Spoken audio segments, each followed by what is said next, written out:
Il est auteur, designer et architecte spécialisé dans le design numérique et l'innovation. Les plus grandes sociétés s'arrachent son expertise. Il est le fondateur du studio No Design. Mesdames et messieurs, veuillez applaudir Monsieur Jean-Louis Fréchin.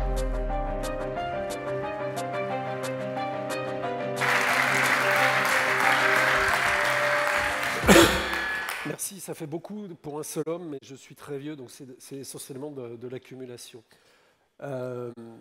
On associe souvent le design à l'innovation, mais le mot qui est intéressant, c'est pour ça que je suis ravi d'être avec vous ici aujourd'hui, c'est plutôt le mot exploration, c'est-à-dire apprendre à devenir spécialiste d'un sujet nouveau, d'un problème dont on doit apprendre les contours, ou de solutions qui sont à inventer ensemble. On parlait ce matin de recyclage lors d'une conférence tout à fait passionnante. Plein de choses sont absentes, les normalisations, les représentations, la compréhension de cette boucle de réutilisation de la matière. Et pour ça, on a besoin de traduction. Alors on peut dire, bah oui, c'est le rôle de la com et du marketing. Avant de ça, il faut transformer ces sujets nouveaux en un produit saisissable et adoptable par les gens. Un produit ou un service, produit au sens contemporain. Alors, c'est toujours important quand on parle de demain de parler d'hier et de regarder, évaluer, comprendre, s'intéresser, voire juger, c'est très à la mode aujourd'hui, les choses qu'on a fait par le passé, notamment pour le voyage. On est passé, le XXe siècle, aujourd'hui il est critiqué parce que c'est le siècle de l'explosion du pétrole, on peut se transporter soi-même avec de l'énergie, une densité d'énergie extraordinaire, donc on peut se déplacer en voiture, on peut voler. Et puis après, on a appris à transporter l'énergie avec l'électricité. On ne sait pas la stocker, mais on sait la transporter. Et j'aime beaucoup l'exemple de l'aviation, et spécifiquement de cette image, parce qu'on a quatre choses. Alors vous en voyez que deux, mais il y en a quatre. Le premier, c'est Concorde, l'hypervitesse. Donc on vole haut, vite et fort. Ça, c'est le rêve de puissance classique des hommes. Mais c'est fait par l'Europe ravagée par la guerre. Donc les gens qui ont fait ça étaient de véritables humanistes qui voulaient un monde meilleur, s'affranchir des frontières. Ils n'ont pas dit on va faire un avion qui pollue, qui fait du bruit, qui va vite. Il faut toujours juger l'innovation dans son contexte et dans l'époque. Je sais bien qu'aujourd'hui on a tendance à dire tout ce qui a été fait avant c'est mauvais, ça a été fait par des hommes blancs aux cheveux gris comme moi, mais c'est un petit peu plus compliqué que ça. Nos amis américains, eux, se sont dit non, c'est pas ça le futur, c'est pas plus vite, plus fort pour quelques-uns, c'est plus loin pour le plus grand nombre, pour tous. Donc, ils proposent le 747, l'invention du voyage de masse, c'est-à-dire tout à chacun peut prendre l'avion et aller passer des vacances sous les tropiques. Dans les années 50, ça n'existait pas. Dans les années 70, c'est le début. Dans les années 80-90, c'est commun. Et puis cette année-là, l'année de sortie de ces deux avions, 1969, c'est aussi un autre rêve de l'homme, on est allé sur la Lune. Donc c'est quelque chose d'extraordinaire, c'est quelque chose qui dépasse l'entendement, on s'extrait de l'attraction terrestre avec un des objets les plus incroyables jamais fabriqués par l'homme, et les Américains ont réussi à aller sur les lunes. Alors ce qui est intéressant avec Concorde et la fusée Saturne V, c'est qu'aujourd'hui, en 2023, on ne sait plus voler un Mach 2 à 100 personnes. J'ai eu la chance de voler sur Concorde. La caractéristique des gens qui ont volé sur Concorde, c'est qu'ils ont fait pipi à Mach 2, ce qui est une expérience tout à fait extraordinaire. Et on ne sait plus aller sur la Lune. Elon Musk essaye, il va y arriver, mais pour l'instant, c'est compliqué. Et la fusée d'Elon Musk a plus de puissance brute, stupide, mais elle est moins finalement intelligente que la fusée Saturne V. Et puis l'année 69, c'est également l'année d'invention de l'Internet, c'est-à-dire de la première interconnexion de 3 universités américaines pour envoyer des pings, des petits éléments de réseau. Donc on voit que cette année 69, c'est une année carrefour qui permet de comprendre tous les développements futurs de la fin du XXe siècle et du début du XXIe, puisque en 69, l'ordinateur existe déjà, on pourrait dire que c'est une révolution, mais la véritable révolution, c'est d'interconnecter les ordinateurs pour inventer un monde en réseau et non plus raccourcir les distances par un voyage physique, mais raccourcir les distances sans se déplacer. Et c'est intéressant parce que cette dernière révolution industrielle, celle de l'information connectée, interconnectée, elle répond finalement à l'invention des Lumières, de l'humanisme, c'est-à-dire la première révolution industrielle qui est celle de l'invention de l'imprimerie par Gutenberg, qui a développé le savoir et la primauté de l'homme de l'être, donc sur la foi. Donc on a une espèce de parallèle tout à fait important. Les révolutions industrielles, c'est finalement soit de l'information, soit de l'énergie. Alors, autre élément important du XXe siècle, c'est la mobilité individuelle, avec l'apparition d'une discipline, le design, qui, au-delà de la pure solution technique, donne du corps aux objets. Si je vous dis suspension hydropneumatique, ça ne vous dit rien du tout. Si je vous dis DS, vous comprenez. Or, la carrosserie, oui, les ingénieurs vont dire que c'est que de l'esthétique. Mais en fait, les gens se souviennent de la DS par sa forme, par son aérodynamisme, plus que par sa suspension hydropneumatique. Alors ceux qui l'ont connu se souviennent du mal au cœur, mais ça c'est un autre problème. Je vois il y a quelques vieux dans la salle, ça fait plaisir. Alors ça c'est un objet qui m'intéresse terriblement parce qu'il est électrique. C'est le premier grille-pain automatique qui permet de griller notre baguette française ou notre pain de campagne bien épais. Avant ça, on avait des toasters anglais, ça ne rentrait pas. Ou on avait des choses qu'il fallait retourner, ça ne marchait pas. Et ça, c'est une innovation de design, c'est les années 70, c'est mon professeur de design, Gilles Rosé, dans une agence qui s'appelait Technes, qui a fait basculer la France dans la modernité. Et ce basculement de la France dans la modernité des années 70, il était technologique, les 30 Glorieuses, la France du général de Gaulle, on en a vu quelques spécimens avant, mais il était également sociologique, c'est-à-dire il y avait une compréhension du fait que les gens voulaient vivre autrement, différemment, et surtout voulaient, avec la technologie, respecter leur culture. Et ça, c'est important. Quand on parle de numérique, tout de suite, on va chercher des concepts en Californie. Tout à l'heure, il y a un monsieur qui faisait visiter le théâtre ici. Il était dans les loges, donc il faisait visiter un groupe. Il leur dit, alors, dans les loges, il y a le catering. Il me semble qu'en France, pays de cuisine, on dit plutôt collation, restauration, petit goûter. Enfin, il y a plein de mots pour décrire ces petits encas qui nous permettent de prendre des forces. Et cet objet-là, il est important parce que il n'y a pas de technologie s'il n'y a pas de culture, et être de quelque part, et je dis ça en Normandie, qui est une région dont les frontières et la culture sont confondues, c'est rare en France, ce n'est pas toujours le cas, c'est très important. La culture, être de quelque part, c'est une différenciation gratuite. Donc quand on fait du business, c'est intéressant, ça évite de payer des campagnes publicitaires compliquées. Le bon lait de Normandie, par exemple. On ne dit pas le bon lait de la Mayenne, même si en Mayenne on fait du camembert, mais on sait tous que le camembert vient de Normandie. Donc, la Mayenne fait beaucoup de publicité pour dire qu'ils font du bon camembert. Vous n'avez rien à faire, vous mettez Normandie et ça suffit. Alors, se loger après-guerre, c'est un vrai enjeu et c'est encore un enjeu aujourd'hui. Alors, après-guerre, il n'y avait pas assez de logements pour loger tout le monde. Il n'y a pas eu assez de logements pour les rapatriés d'Algérie, qui a été un vrai déclencheur et une urgence. Et aujourd'hui, le logement, c'est 40% des émissions de CO2. Donc on dit le numérique, c'est pas bien, c'est 2%. L'extraction des métaux, c'est comme le numérique, c'est pas bien. Certes, c'est pas bien, c'est 2%. Le logement, c'est 40%. Donc on a un vrai problème global sur le logement. Alors pourquoi on n'en parle pas? Parce que ça touche les gens et on ne veut pas se détruire soi-même. Donc on ne va pas construire pour la question du CO2. Par contre, on doit inventer des solutions, on doit explorer des solutions pour arriver à se loger en étant neutre en carbone. Alors bien sûr, l'explosion, l'invention de l'informatique, on en a parlé avec l'année 69, les grands systèmes, 80, l'ordinateur personnel, 84, l'invention du Mac, important. Communiquer, les années 90, avec ce StarTAC V3, dont j'ai un exemplaire tout neuf qui fonctionne encore très bien, mais qu'on n'utilise plus, je ne sais pas pourquoi, formidable, un des développements les plus chers jamais produits par Motorola, avec un clavier qui coûtait le prix du téléphone. Et puis, avant, on avait une vision de quelque chose d'important, non pas de la culture anthropologique, la culture de qui on est en relation à où nous sommes, mais la culture fabriquée, la culture qui s'oppose à la nature, qui a été vraiment développée sous l'égide de Malraux, avec un mot toujours adossé, et ici on est dans un théâtre, et qui relève de cette politique historique de Malraux, qui est le mot populaire, dont on a un peu oublié le sens, et dont le populaire, c'est le peuple, c'est tout le monde.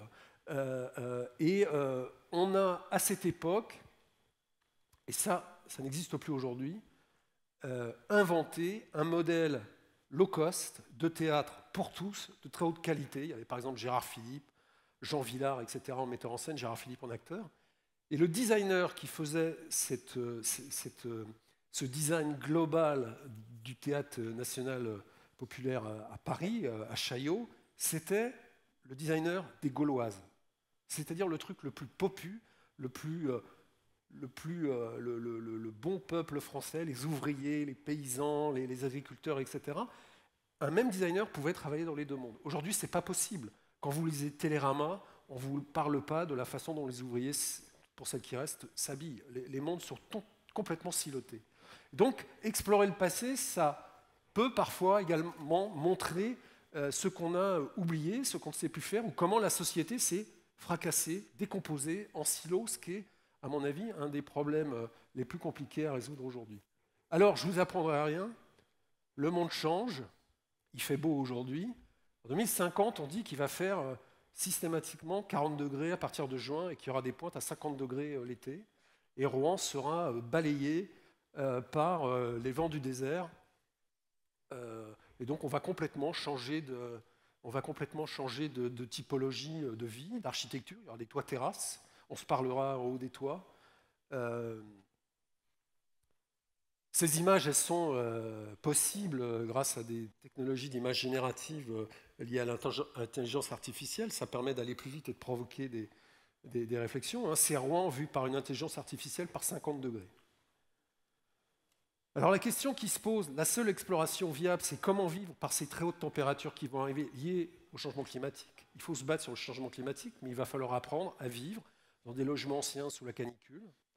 Et les petits thermomètres, ou les petits « c'est pas bien », ou les hurlements de militants hystériques en disant « vous faites rien, je ne pense pas que ça va suffire ». La question, c'est celle de l'action, ce n'est pas celle de la prise en compte. La prise en compte, on l'a tous. Comment vivre dans notre milieu, hein? La question, ce n'est pas l'écologie ou l'environnement, ce n'est pas ce qui est autour de nous. C'est un élément dans lequel nous sommes insérés. C'est-à-dire, la planète, c'est notre milieu. On en fait partie, comme les fourmis, les arbres, les productions de la Terre et les productions humaines. Donc, ce qu'il faut inventer, c'est une relation entre tout ça. Et pas les séparer. Il y a les spécialistes de l'écologie, il y a les spécialistes de l'économie. Ça a été dit ce matin, dans la conférence sur le recyclage, c'est la même chose. Aujourd'hui, c'est la même chose. Pour grandir, c'est la même chose. Et puis surtout, comment vivre dans un monde acentré? C'est-à-dire que nous, on peut être les meilleurs en étant neutre carbone, on peut être les meilleurs en recyclage, on peut être les meilleurs en disant qu'on est des sagouins avec nos appareils électroniques. La France tout seul dans le monde, c'est rien du tout. L'Europe, c'est un petit peu plus, mais pas beaucoup. Allez dire aux Africains de ne pas acheter des téléphones, allez dire aux Chinois d'arrêter de produire des téléphones, allez dire aux Américains de faire autrement, de ne pas faire du gaz de schiste, allez dire aux Indiens de ne pas vouloir grandir. C'est pas possible. Donc il faut aussi en France, peut-être, considérer qu'on n'est pas le centre du monde, qu'on n'est pas dans une relation, on va dire, centrée sur nous-mêmes, mais que nos questions, nos interrogations, nos modèles, la manière dont on peut éclairer les gens, elle est totalement aujourd'hui répartie. Et c'est pas grave. Être un challenger, c'est une position confortable, on ne nous voit pas en avance, avec les atouts que l'on a dans ce pays.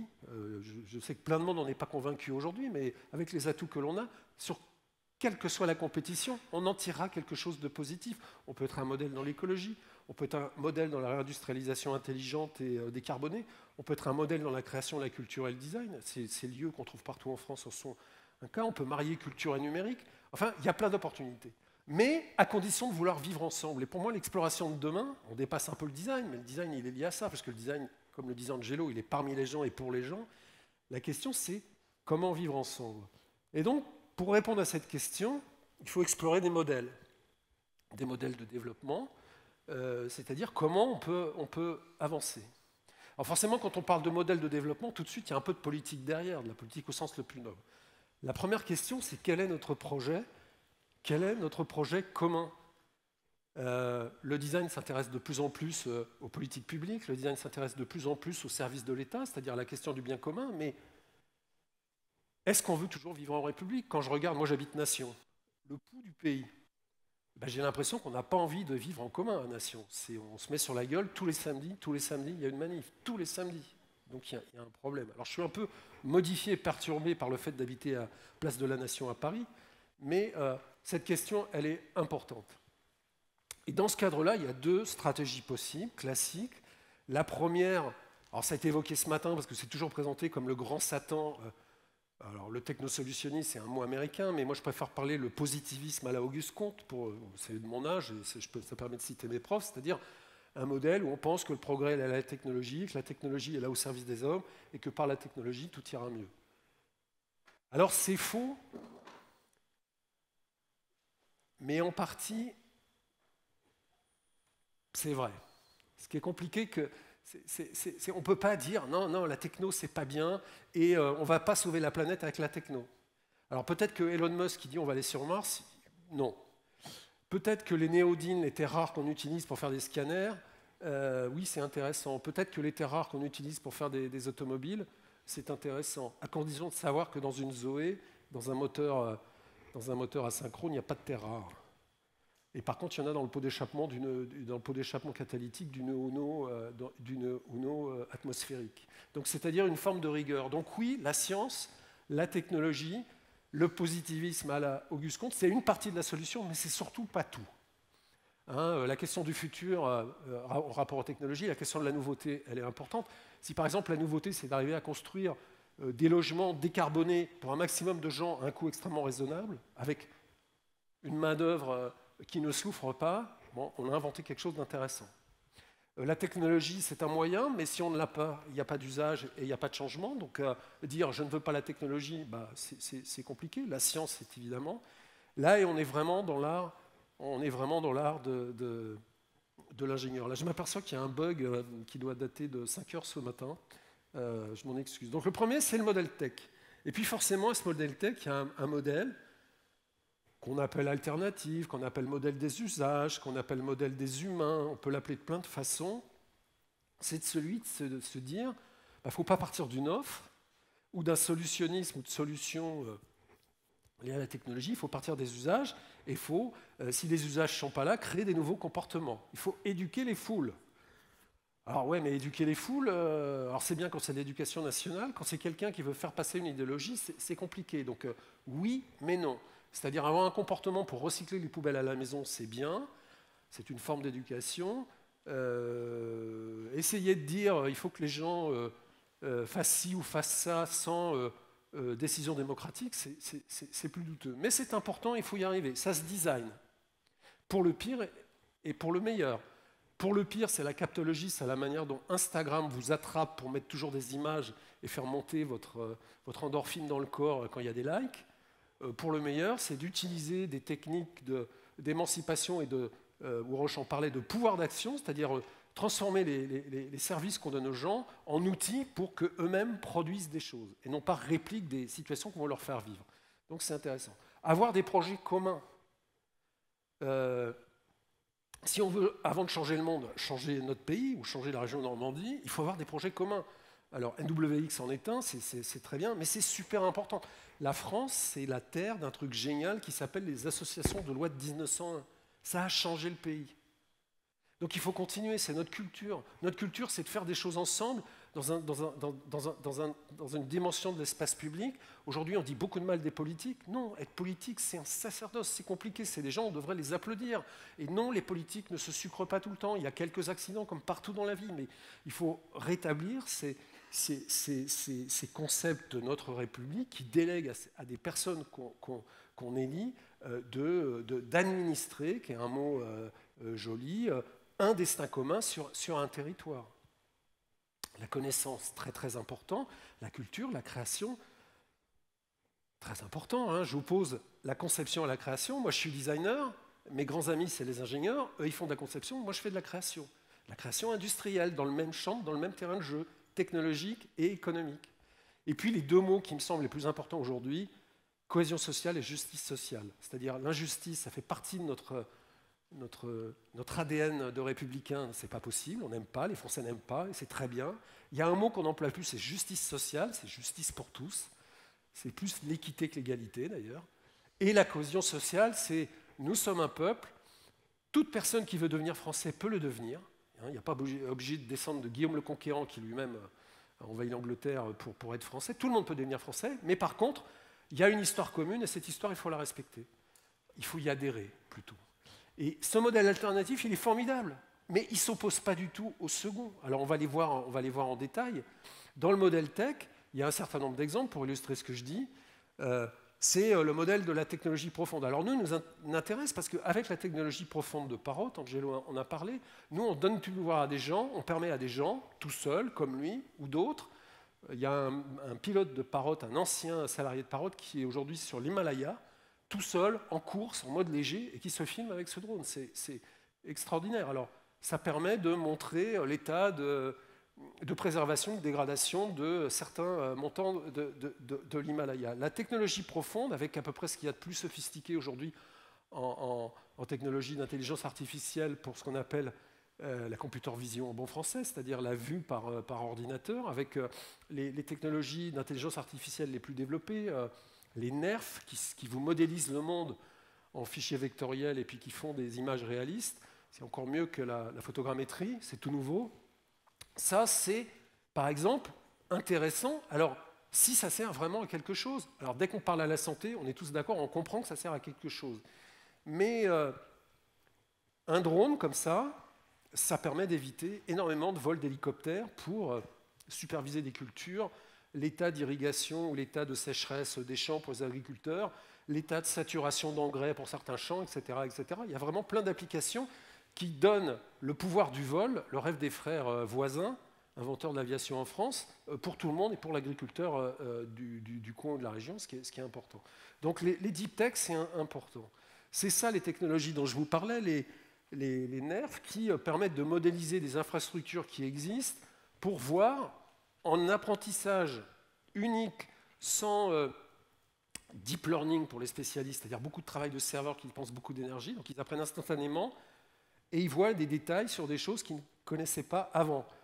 Les crottes d'oiseaux sur les panneaux solaires, qui est le plus grand pour le pétrole et l'essence, et l'eau dans l'essence, ce qui n'est pas bon pour les panneaux solaires, c'est les crottes d'oiseaux. Sur les tours télécom, des fils débranchés à cause du vent, il faut que quelqu'un monte là-haut pour voir. Bon, les drones peuvent modéliser tout ça, voir les défauts, etc. C'est vraiment faire moins avec plus, autrement. Donc ça, c'est intéressant. La maintenance, ça permet de ne pas changer, ça permet d'entretenir les choses. Si la maintenance coûte moins cher, on ne va pas fabriquer des choses nouvelles, on va les maintenir. C'est important. C'est vraiment des réflexions actuelles importantes.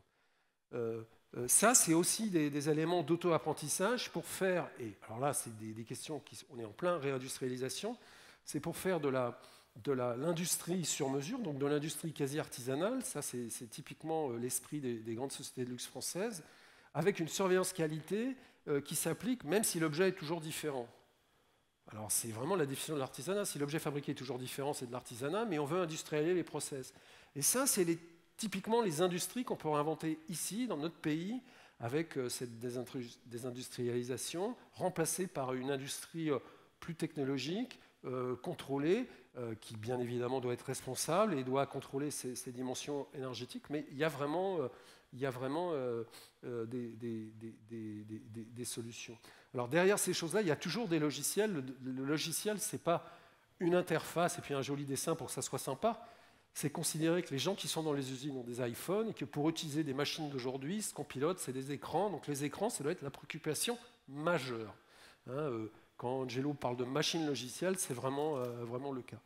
Alors, autre sujet important pour une société qui est une star du CAC 40, donc c'est très sérieux, Air Liquide, pour décarboner la production des gaz de l'air. Donc là, on est vraiment loin du design, mais on peut designer des produits nouveaux, en l'occurrence des gaz de l'air. Les gaz de l'air, c'est on comprime de l'air qu'on respire, et on obtient de l'oxygène, de l'azote et de l'argon, qui sont des gaz extrêmement... et du CO2, si on veut, pour faire de la limonade.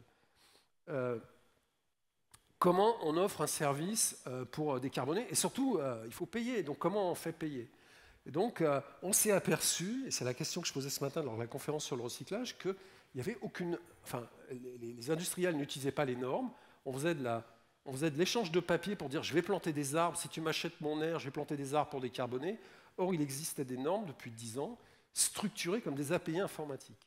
Et donc, on a utilisé ces normes pour faire certifier, c'est l'idée géniale qu'on a eue, le logiciel de vente des vendeurs, pour dire où et quand étaient produits les gaz de l'air, où c'est dans un endroit où il y a du soleil ou du vent, quand c'est pas la nuit, parce qu'il peut y avoir du vent la nuit, mais il n'y a jamais de soleil.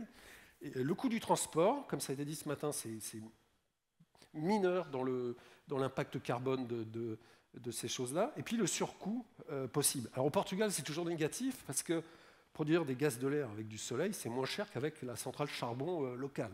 Donc c'est intéressant. Si c'était en France, c'est pareil, le nucléaire ferait un mixte tout à fait intéressant. En Allemagne, ce n'est pas la même histoire.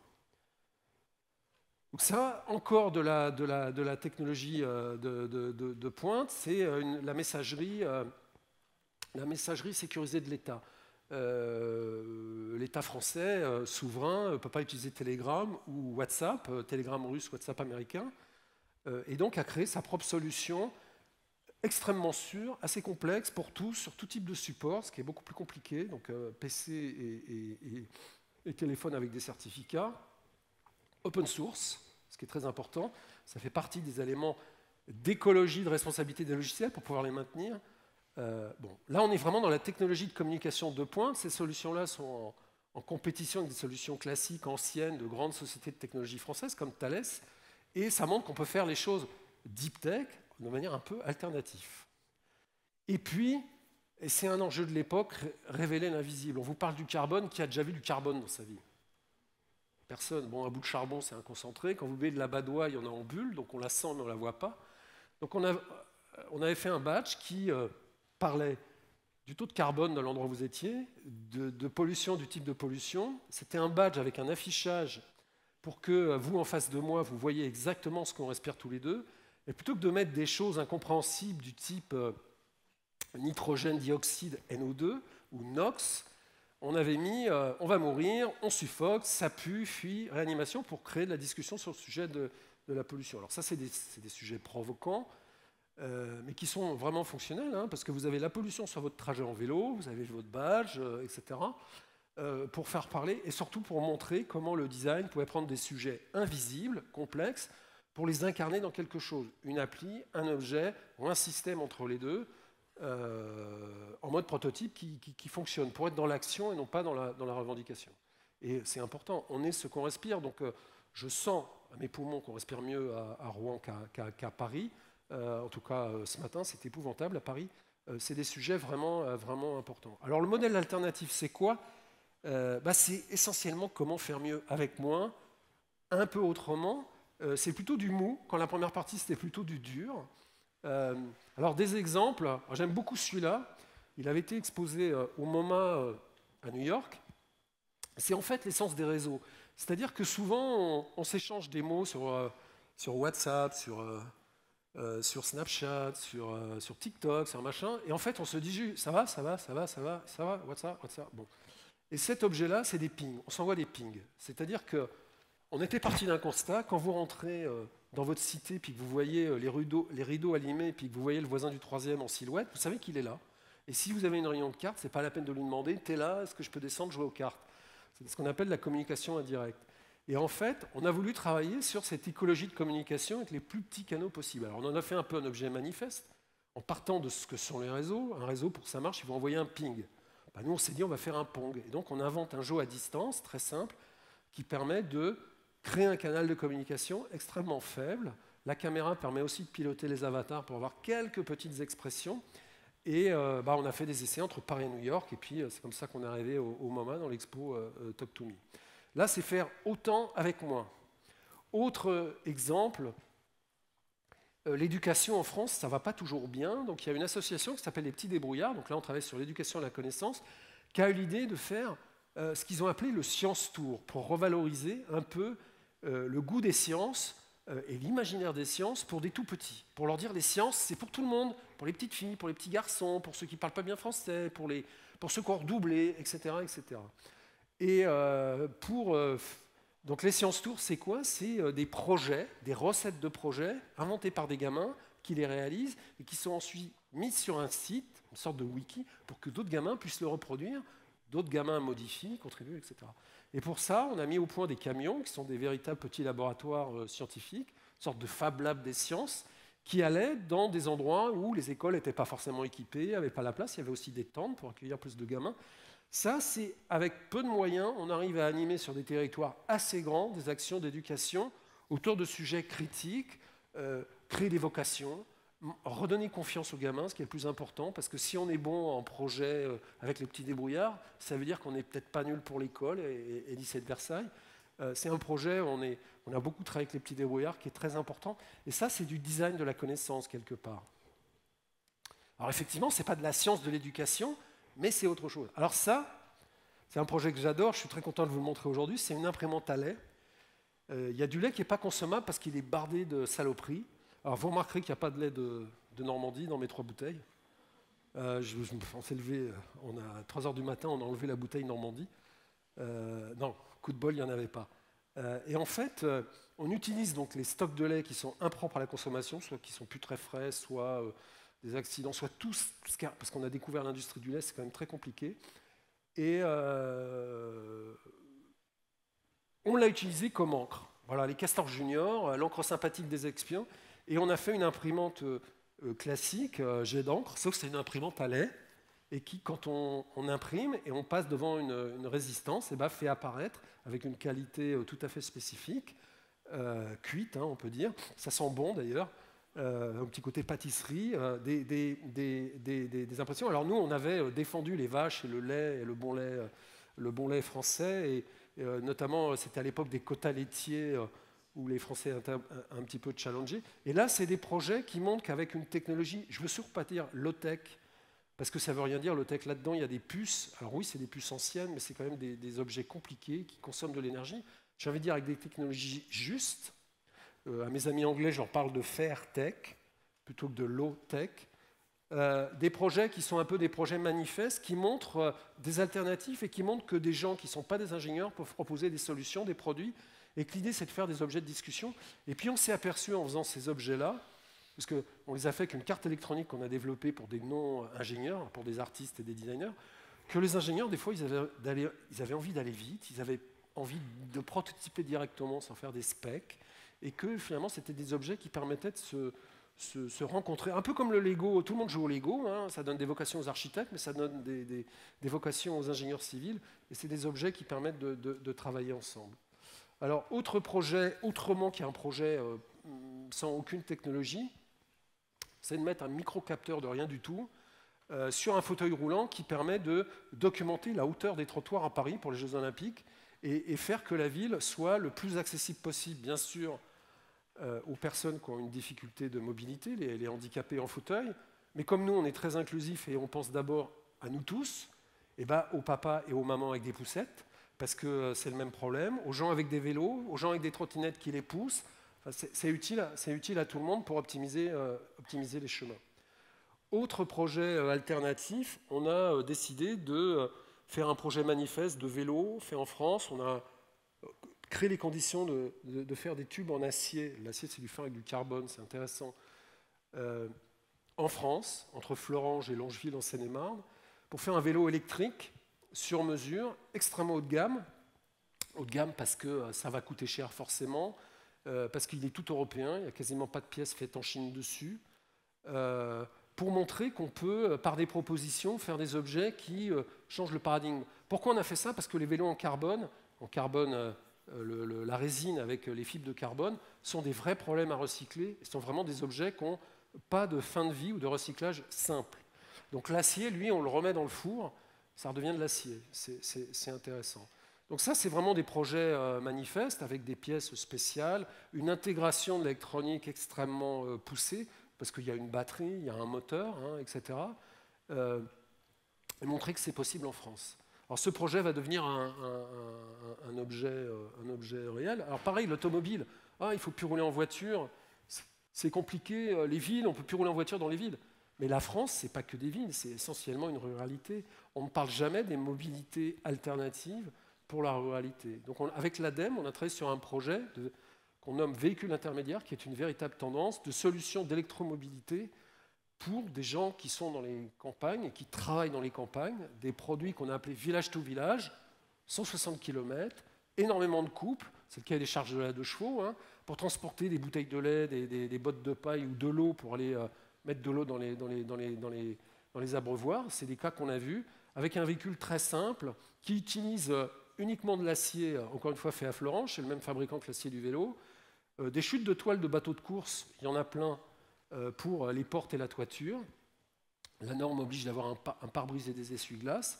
Et puis le reste, c'est que des composants de moto pour avoir un prix objective. Ça, c'est un véhicule qui est fabriqué en France, coûte 10 000 € avec la marge du constructeur. Donc c'est tout à fait possible. Et il y a une vraie tendance sur ces véhicules intermédiaires qui vont du plus radical avec du pédalage ou un peu plus développé avec totalement électrique. Alors sur ce véhicule-là, les batteries sont des batteries faites par la société Gouache française, qui sont des batteries recyclables et recyclées. C'est-à-dire qu'elles sont composées de cellules qui sont issues de batteries qui ont été jetées. Mais vous savez, quand on jette une batterie, il y a 80% des cellules qui sont bonnes et 20% qui ne sont pas bonnes. Et on jette tout alors que... Bon. C'est une société qui a mis en place un système industriel pour recycler les batteries, qui les remonte. Et donc là, ce véhicule est équipé par ce type de batterie. Donc voilà, elle s'appelle l'Insolente. Un autre projet qui est important, je parlais de cohésion sociale, donc dans les années 60, on faisait la guitare de Johnny Hallyday ou de Jimi Hendrix. Aujourd'hui, on peut faire des instruments de musique qui nous permettent de faire de la musique ensemble et qui nous permettent de faire la musique ensemble même si on n'est pas musicien. C'est-à-dire de faire un séquenceur via le web, donc pas de technologie en plus, on prend ce qui est existant et on pilote en temps réel, ça c'est le grand privilège de la musique, grâce à ce qu'on appelle des WebSockets particuliers qu'on met sur des serveurs via les technologies web, HTTP, pour faire de la musique ensemble. Alors on a un élément qui donne le la et le tempo, et chacun des interlocuteurs danse ou fait des pistes, peut tout faire en même temps. Ça c'est vraiment la quintessence du numérique, c'est-à-dire des technologies d'interaction collective qui permettent de faire des choses ensemble qu'on ne pouvait pas faire avant. Donc ça nous intéresse terriblement. C'est vraiment les projets laboratoires de nos designs, mais ça illustre le besoin de recréer les conditions de développement commun et pas uniquement de développement personnel. On l'a testé beaucoup dans des classes, dans des maternelles avec des tout petits. C'est vraiment des objets qui ont une réponse immédiate, puisque la musique, on l'entend tout de suite. On entend si c'est bien, pas bien, dissonant, pas dissonant. Et les gamins s'auto-corrigent tout de suite. Les adultes aussi, d'ailleurs. On a fait aussi des fêtes de grands qui dansaient où voilà, chacun se battait pour faire son mix. Alors, pour résumer, la conclusion que je voulais vous partager avec vous, c'est pourquoi opposer entre l'approche 1 et l'approche 2, c'est-à-dire entre l'approche Auguste Comte et entre l'approche alternative, pour ne pas dire altermondialiste. C'est la même chose et c'est complémentaire. Et les deux sont nécessaires, c'est-à-dire il n'y a pas d'offre qui réussit sans demande et il n'y a pas de demande sans offre en conséquence. Il n'y a pas d'usage sans technologie et une technologie sans usage, elle n'est pas adoptée. Donc il y a une obligation de ne pas opposer ces mondes, de les faire cohabiter, tout en étant vigilant sur les excès et les dérives. Ce matin, on a entendu parler du faux recyclage à partir de minerais d'or, de mines illégales. Bien évidemment, ces excès-là, il faut les condamner, mais il ne faut pas opposer les recherches sur les super capacités de Total à la manière dont on veut changer le monde avec une écologie plus radicale. Les superchargeurs de Total, ils sont intéressants pour plein de choses, pour éviter le coup de diesel au démarrage des camions de la Poste, etc. Il renvoie beaucoup d'énergie très vite, ça fait partie du futur. Et réciproquement, si on fait que de la technologie sans imaginer les usages, mais les modes de vie sociaux, même sans espace marchand qui vont avec, ça ne marche pas. Et je crois que dans notre pays, il faut réapprendre à concilier ces oppositions. À l'époque de Jean Vilar, on avait vraiment du théâtre pour tous, de qualité, à tous les prix, enfin à des prix très bas pour toutes les couches de la population française, de Saint-Germain-des-Prés aux usines Renault de Billancourt, on ne sait plus faire ça. Ça veut dire réconcilier la science et l'art, réconcilier la conception et la création, réconcilier les humains et les milieux, l'économie et l'intérêt commun, la production et l'intention, faire des choses sans intentionnalité, sans savoir où on va, sans les faire correspondre au projet commun, c'est pas bien. En un mot, c'est créer des symbioses, c'est-à-dire créer des boucles réflexives entre la grosse baleine et les petits parasites qui lui nettoient la peau, c'est-à-dire qu'il y en a un qui nourrit l'autre. Cette notion de symbiose réflexive, elle est vraiment importante. Et là-dedans, le design, il va explorer les possibles au-delà de la forme, sachant que la forme, c'est le point où tout commence pour un individu. Donc la fameuse question que j'ai entendue toute ma vie, oui, mais c'est la forme, on verra à la fin. Mais c'est là que ça commence pour tout le monde. C'est là que ça commence pour tout le monde. Quand je vous demande de me décrire un iPhone, vous ne me dessinez pas l'intérieur ni le super SOC, c'est-à-dire la puce, le système on chip qui gère l'espace graphique, le neural engine et tout ça. Vous me dessinez les icônes ou cette forme de rectangle avec des coins arrondis. Donc attention, parce que tout ça, c'est un vecteur de compréhension et cognitif pour les gens à qui on s'adresse. Alors, c'est un sujet pour le design d'être à nouveau pour tous, et c'est très important, je dirais que c'est une exploration absolue, et d'aider à formaliser ce que nous désirons en commun, ce qu'on appelle le design parmi les gens, sous cette magnifique fausse horloge de Rouen vue par Midjourney, il n'y a plus d'aiguille, on ne sait pas pourquoi, donc il a encore des difficultés à reproduire les chefs-d'œuvre du passé, mais cette notion de commun, elle est vraiment importante. Et je crois que l'exploration du futur, c'est essentiellement celle-là. C'est comment allons-nous à nouveau faire des choses ensemble. Je vous remercie.